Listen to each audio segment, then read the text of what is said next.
The FA Cup. Could have been worse. Leicester City only turn up when you go down. And what do you say to that one? We got exactly what we deserved, and I'm not going to do the amount of times we see it, and like it's frustrating when we're on the other side of an upset. First thing I want to say is absolute credit to Blackburn. They came and they didn't sit behind the ball. They really got us from the first minute. And if we're honest, we were lucky it was only 2-0 when we went 2 goals behind. It could have been 3, 4, and they could have been out of sight. Typically, when it goes wrong, Brendan Rodgers goes to Iheanacho to bail him out. This time, he didn't give him enough time, and we're out of the FA Cup. So that's our season gone. Is it me, Jeff, or is he going?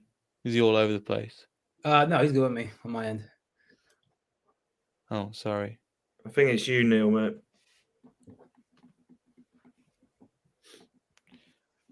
I've gone weird. I don't know what it is. Do you want to drop out, mate? And right, let me drop myself out. If you take over for a bit, I think something's happening in my end. Sorry, do you mind just taking over for a bit? Yeah, that's cool, mate. Yeah, so as I was saying, you've got to give credit to Blackburn before you do anything, because Blackburn, they didn't sit behind the ball for full 90 minutes. They, for the first 70 minutes, pressed us high up the pitch. They saw a weakness in our defence of Amati and Thomas. Every time they have the ball, they pressed both of them. So I'm going to get into your thoughts in just a second, Jeff. But I thought first half, we tried to play out from the back with some technically very limited technical players at the back in terms of Thomas, Amati. And every time they were on the ball, Blackburn pressed the life out of us. And that's where the first mistake came from. And I thought Iverson actually today had a decent game, apart from the first goal. But his positioning for that goal wasn't good. But what did you make of it, Jeff? Yeah, I mean, going into this game, I expected there to be changes. We all did. And I was just questioning who would play in that back line. I personally wanted Suter and Fast. We only got Fast to play. And the left back, I was questioning, whether to give Christensen a rest and think about Southampton the weekend. But I was going to expecting more from Luke Thomas, but clearly today we saw he's out of it. He's not fit for Premier League football, even the championship level. Playing Blackburn, he still can't do anything. And I think it's already time to start thinking about finding a replacement for Thomas, because he hasn't improved nothing.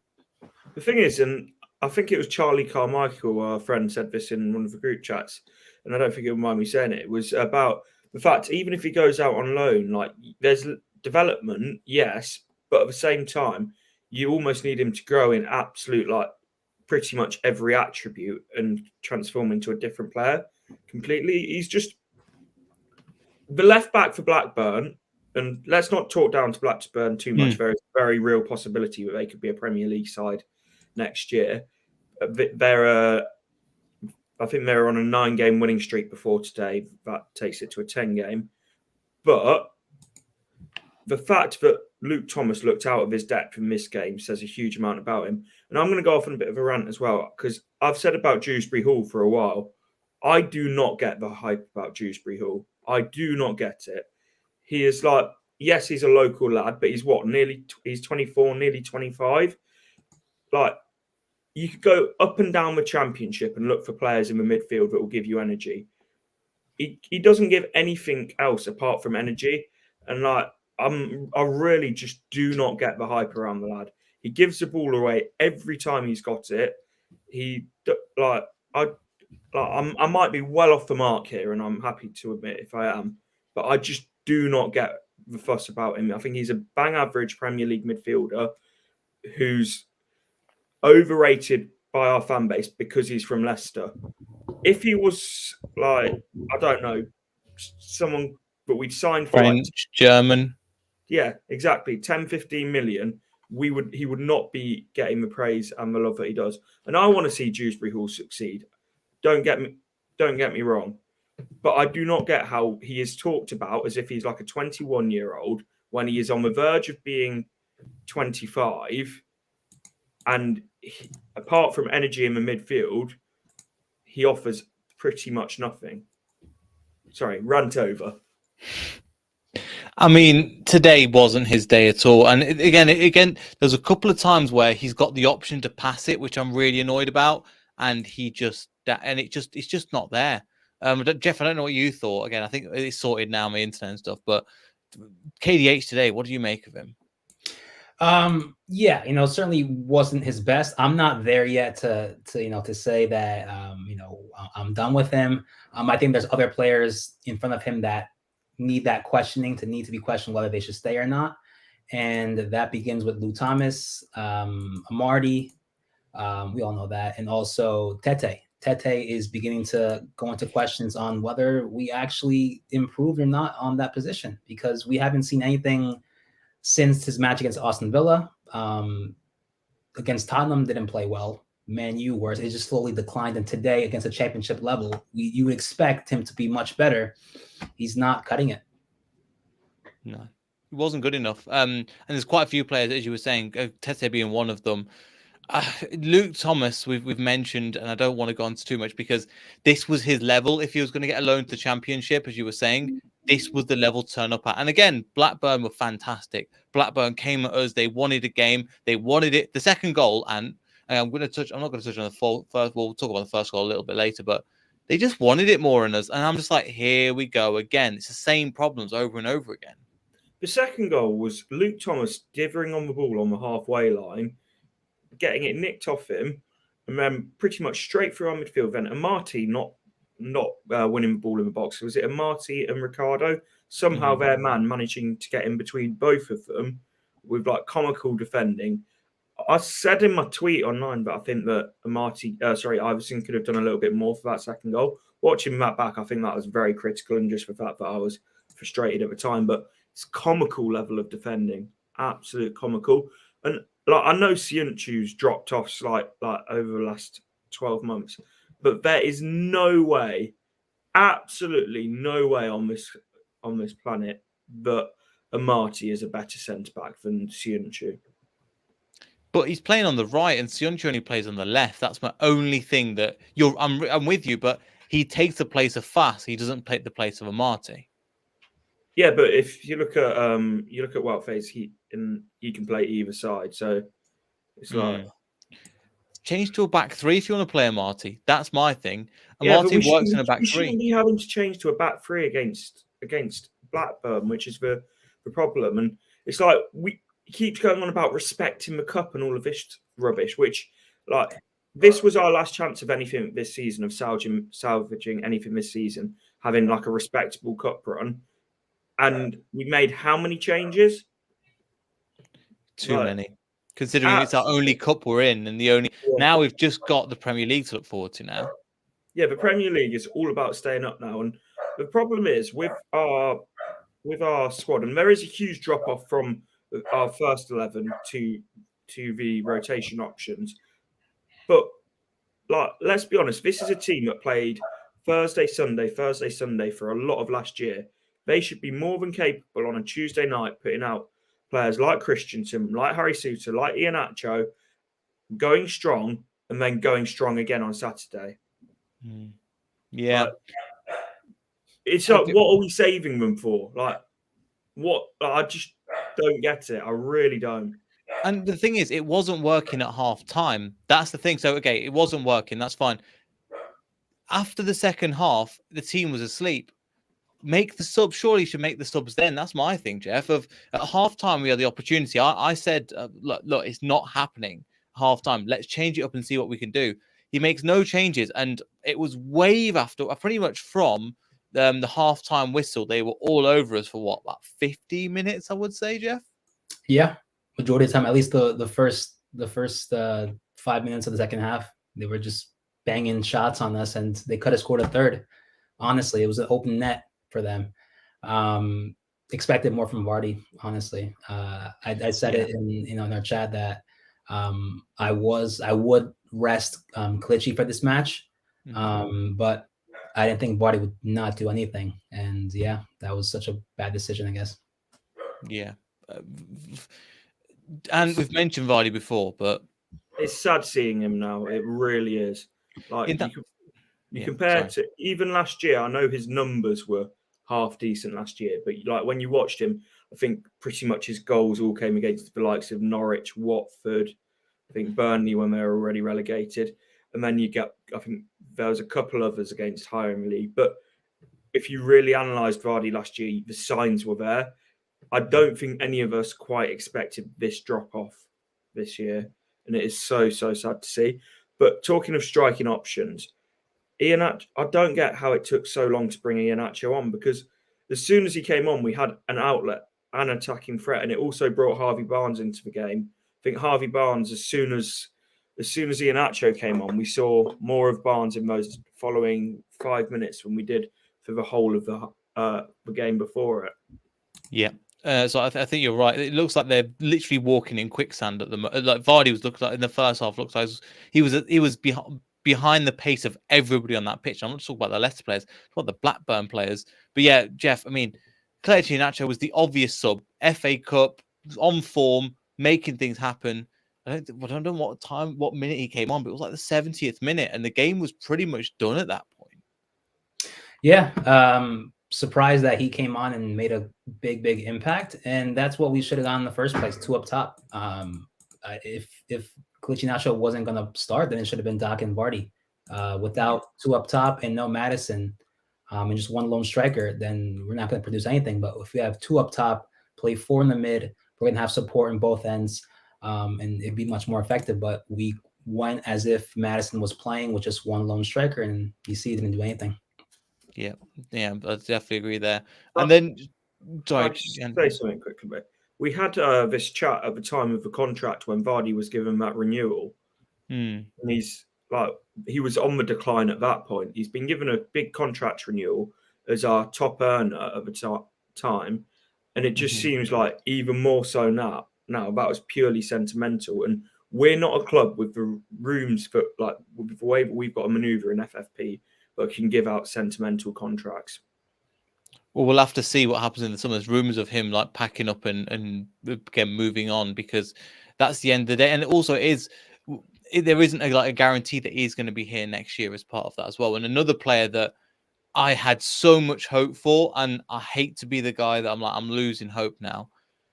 Samore. I've been holding out for this guy for a long time, and I'm like, he's nearly there. There's a reason why Chelsea are interested. There's a reason why Liverpool are interested in him.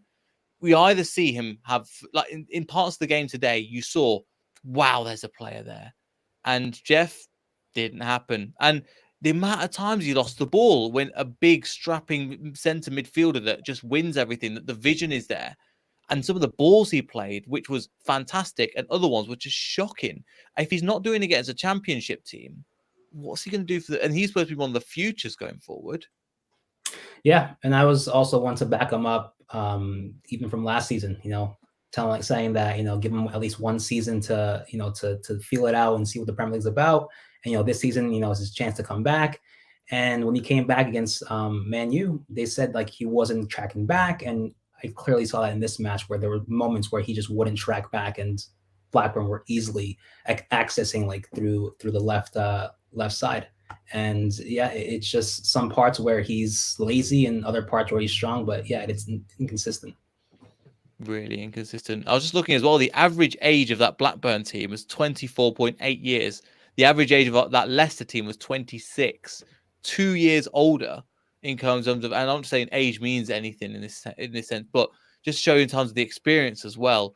And it's not just the age and the experience. It's not just the age. It's the level of experience. Because I wouldn't be surprised if there's a lot of Blackburn players there who've got a lot of experience, and you'll have a few international caps in there as well. It's the level of experience there. You've got Harvey Barnes, FA Cup winner. You've got Vardy. Obviously, is what he is, absolute club icon and one of the Premier League greats. You've got Dennis Praet, a Belgium international. You've got. Same with Ricardo, was there or thereabouts in the Portuguese squad.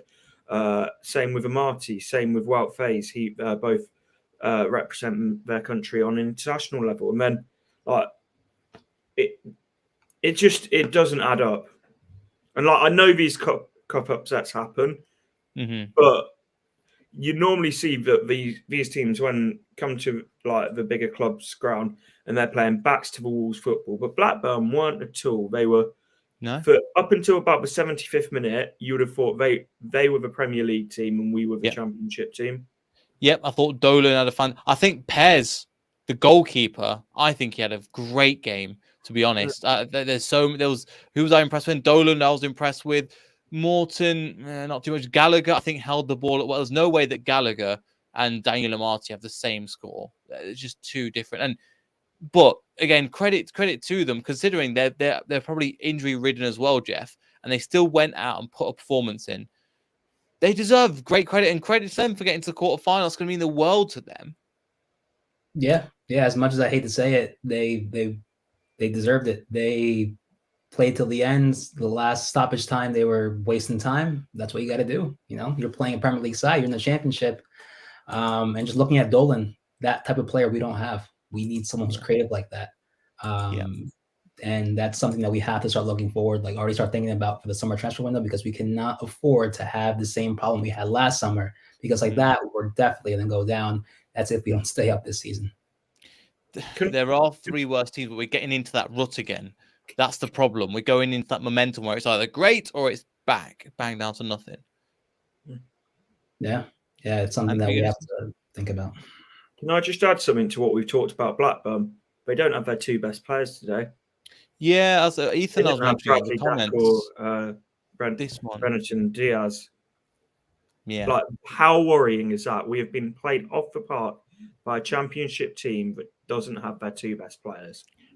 And people will say, "Oh, well, we don't have our 2 best players." It's irrelevant. I know. I'm with you because but I'm hearing the arguments ready. We didn't have Madison on the pitch. We didn't have Yuri Tillemans on the pitch. I'm here. Because people will defend that performance again and again, and I'm just like, well, the players aren't good enough. Yes, but also the tactics that we implemented. The amount of times, Jeff, that Daniel Amati was caught out at the back was frightening. At least, again, and before the goal, where it actually led to it, but they kept playing out to the back, and the same problem kept happening again and again. Yeah, it's something that you can't, or it's hard to kind of analyze from a professional football player perspective. Like, you're a professional. How do you not know that you're doing the same mistake again and again and again? It's just, I backed Amarty up before, and now it's just consistently he's doing the same amateur mistake, just not thinking, just seeing where the ball goes, and you clearly costing the goal. Yeah, it was really woeful as well. And then one player, I don't know if we've touched on already, and again I've mentioned this a couple of weeks ago just to kind of have a look at Tete. For me, he's got to be on. People have made excuse about starve service and stuff. If he wasn't Brazilian, again, he'd be a player that's getting a lot more flack, in my opinion. He's got some good stuff to him, but he lost the ball so many times that he just wasn't tracking back. I was so excited to see him and Ricardo down that right-hand side today. What I'm going to say with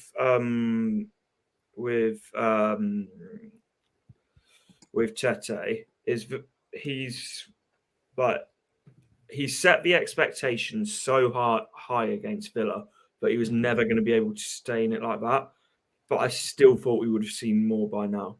That's my thing. And yes, he came on it against Aston Villa and he was fantastic. And we weren't expecting, and that's why for a couple of games we were like, okay, let's see, let's take his time and let's see if he can build into the games. Now against a Championship team, I'm expecting you to turn up, let's be honest, and take on it. And he did it a little bit, but too much. It's just too much. I'm just confused, man. I'm just confused on.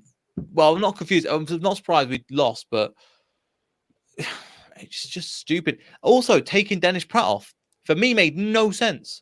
Why did Jeff? I can't understand. In the first half, he was our best player by a country mile, and he takes him off. He was the only player that was actually that was whipping in crosses, trying to do stuff, collecting the ball, trying to make things happen. And just take him off at 70 minutes. I don't understand. Yeah, either he was gassed out and tired, or I don't know what Roger's thinking. Pratt had moments in the first half, clear moments as well, crosses and stuff. And Tete, yeah, it's something that it's going into question, because I was going to give him the benefit of doubt because we played Arsenal, because we played Tottenham, we played a bunch of big teams over the past couple of weeks. But now coming to this match, you would expect him to, lighten up and perform a show, but he hasn't done anything. And I think Under performed much better in short amount of games than Tete has done, and Under wasn't fit for the club. It's beginning to be a big question whether Tete is the replacement or not. Yeah, I can't see it as well. And the thing is, I'll give him time. I'm not compared to completely write him off as of yet, but I would have liked to see a lot more, and I hope that he can turn this around. Just the whole team in general was there was just decision making all over the pitch, and there was that period, I think about 55 minutes, where I was like, how are they not 3 or 4 goals clear? And again, they could have had quite a few more goals in them, and because of one reason or another, it didn't quite happen to them. No, and we're very fortunate it didn't. It's like you said, mate. But I feel like it's just we're going in circles from Again talking about the same problems against Blackburn we are against Premier League teams, and that's a credit to Blackburn because they played like a Premier League team today. Yeah, they really did. I've really got nothing else to say, to be honest. Does anybody else got anything? I sounds really bad, but I've got nothing else to say. Because otherwise, Anne, we've done the same thing. We're repeating the same points over and over again that we've done in the last press cop in 2/3 of our post matches. Yeah, and what I will say, and I'm going to go onto my channel in a second. I'm sure we'll go into a bit more detail. But we had this run of games against Villa, Tottenham, United, and Arsenal. And we did very well in that run of games, because if you look at the United game, we should have got something from it. Arsenal may or may not go on to win the league. So 6 out of 12 points when you play 3 out of the top 4 is not a bad return of points. But it was then this run of games coming up was the big litmus test to see if there was a corner turned or if it was just a positive bump in the road. And ultimately, we have crashed the car on the first little bit of our journey of these upcoming fixtures. Yeah, and the fixtures we've got in March are again Southampton on Saturday, and then we've got Chelsea. We'll have to see. I know Chelsea are in dire straits, but we are not that much in this form. We're not that much further behind them. I know they can't score, and then we've got Brentford, which again is going to be. I'm looking at this very differently. But Jeff, any final thoughts before we close up? Well, just trying to take something out of this match, seeing how Kelechi coming on made an impact. Mendy was good as well. Mendy is up by far and away. Mendy, without a doubt, was by better. far and away. Yeah. If you had the decision to sack Rodgers now, would you sack him now or would you sack him after the Southampton game? I don't see the point in sacking him until I just want him gone in the summer. Yeah, because I think safe, rebuild. Because the thing is, what can you get in? Who can you get in now? Right. I'm not saying that I think this is not the manager to take us forward, but stay safe. We've got nothing else to play for. Just stay in the Premier League, rebuild in the summer because we know it's happening. Give the manager, whoever comes in, that pre-season, and they want that. So. Right. Yeah. And just watching this match, the commentators were kind of speaking as if we were to lose this match, which we did, Rodgers would be gone.